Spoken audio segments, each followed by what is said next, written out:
मुकुंदनगर परिसरात महापालिकेच्या कंत्राटी कर्मचाऱ्यावर झालेल्या कथित जीवघेण्या हल्ल्याच्या पार्श्वभूमीवर शहरातील कायदा सुव्यवस्था अबाधित ठेवण्यासाठी पोलीस प्रशासन सतर्क झाले आहे। कोणताही अनुचित प्रकार घडू नये यासाठी शहरात अतिरिक्त पोलीस बंदोबस्त तैनात करण्यात आला असून राज्य राखीव पोलीस दलाचे SRPF पथकही अहिल्यानगर शहरात दाखल झाले आहे।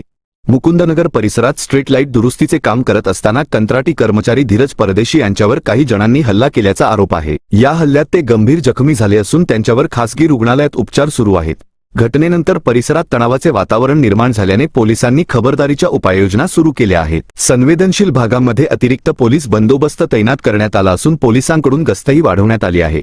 दरम्यान जिल्हा पोलीस अधीक्षक सुदर्शन मुंडका यांनी मध्यरात्री घटनास्थळी भेट देऊन परिस्थितीची पाहणी केली होती। संबंधित अधिकाऱ्यांकडून घटनेची माहिती घेतल्यानंतर कायदा सुव्यवस्था कायम ठेवण्यासाठी आवश्यक त्या सूचना देण्यात आल्या। हल्ल्याच्या घटनेनंतर शहरात कोणताही अनुचित प्रकार घडू नये यासाठी पोलीस प्रशासनाकडून परिस्थितीवर बारकाईने लक्ष ठेवण्यात येत आहे। दरम्यान नागरिकांनी अफवांवर विश्वास न ठेवता शांतता राखावी असे आवाहन प्रशासनाकडून करण्यात आले आहे। घटनेचा पुढील तपास पोलिसांकडून सुरू असून हल्ल्यात सहभागी असलेल्या संशयितांवर काय कारवाई होते याकडे नागरिकांचे लक्ष लागले आहे।